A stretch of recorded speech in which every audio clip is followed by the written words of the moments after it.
Welcome to the second episode of the Bluejay Briefing.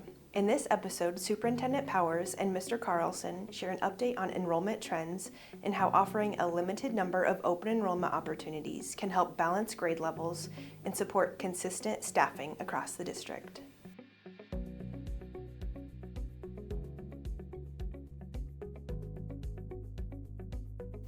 Generally speaking, our enrollment has been very stable and steady. We are actually down a few students. Compared to the last 2 or 3 years, we haven't seen the numbers that we had previously. That growth is especially true, or lack thereof, in our lower elementary grades, where for the first time in a long time, our lower grades are actually fewer in number than our 9 through 12 high school student population. What we've heard from the county is birth rates are lower than expected, and generally districts across the metro have been down. Only a handful of districts are up in enrollment. Bondurant continues to grow as a community. However, our average household age is older, and it's not as easy for a young family to purchase a house. As a district, we strategically are suggesting we open up enrollment a bit to level out some class sizes. For example, kindergarten is about 170. Our 7th graders are about 235. It's important that we try to level out some of those differences across the grade levels.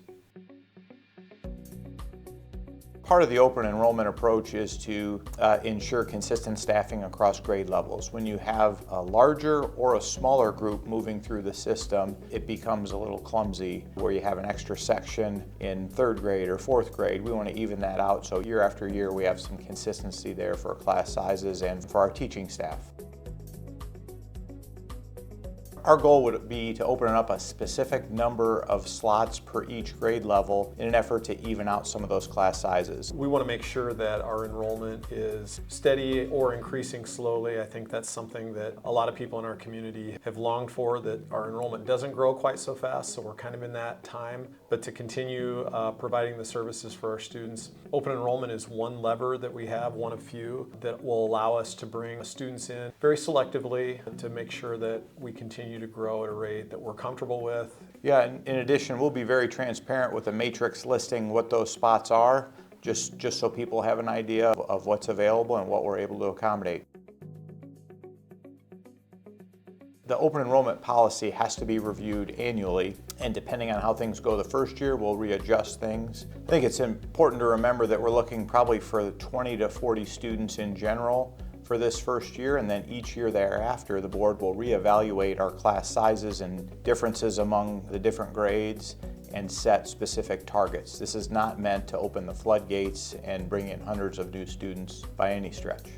Class size is an important thing to us. We've had a history of reasonable class sizes. We want to maintain that extra support that families expect, and so we'll watch that carefully as we look at our numbers for open enrollment.